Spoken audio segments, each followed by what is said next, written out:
Anasana mo araka izany ny hotohiny ny raraha izay napiteraka resabe sy nahatezitra ny sasan'ny malagasy mihitsy aza.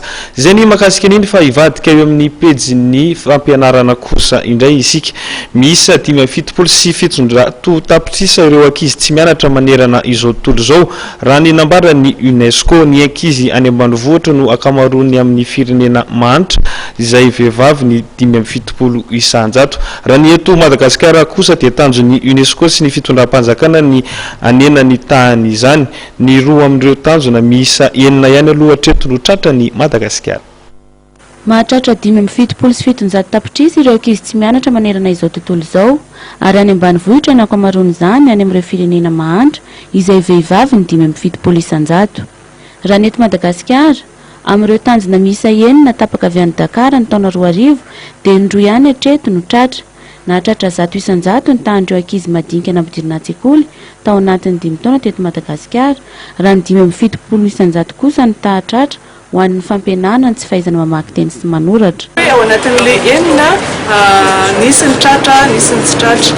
Ny éducation petite enfance ny zaza madinika ny tena tratrantsika napiditra anazy, na vita mihoatra ny 100 isan-jato tsika napiditra ny zaza madinika tao anatin'ny 5 taona. Ny alphabétisation koa anisan'ny grande thématique dia navita koa tsika 75% ny ankizy tsy niditra fianarana. Ny vondrona ny CONAMEPT na ny Consortium National Malgache pour l'éducation pour tous sy ny ministère ny fampianarana ary ny UNESCO hiaraka natratra indray ny tanjona tsy tratra teo aloha sy anatratra ihany koa ny tanjon'ny fampandrosoana maharitra hatramin'ny 320 sy ny plan sectoriel pour le développement. Tombanezaka ny amin'ny éducation pour tous programme io dia programme nidiran'ny firenena 10 taona lasa izay, ary programme éducation pour tous io dia tafiditra aminay objectif pour millénaire pour le développement. Ka io zany amin'izao fotoana izao tonga amina teboka anankiray hiditra amina fazy vaovao.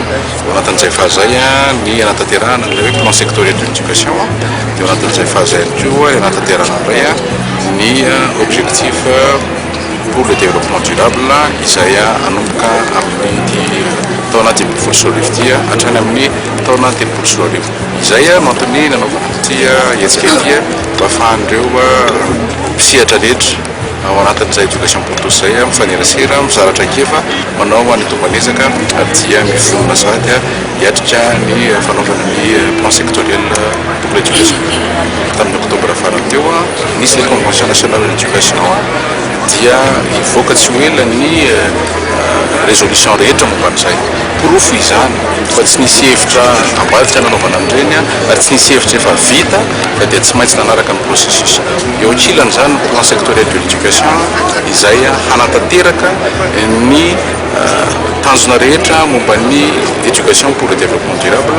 Eo andaniny ihany koa ny hevitra malagasy ao anatin'ny filanitra malagasy ao anatin'ilay convention nationale izay hivadika au conseil national de l'éducation.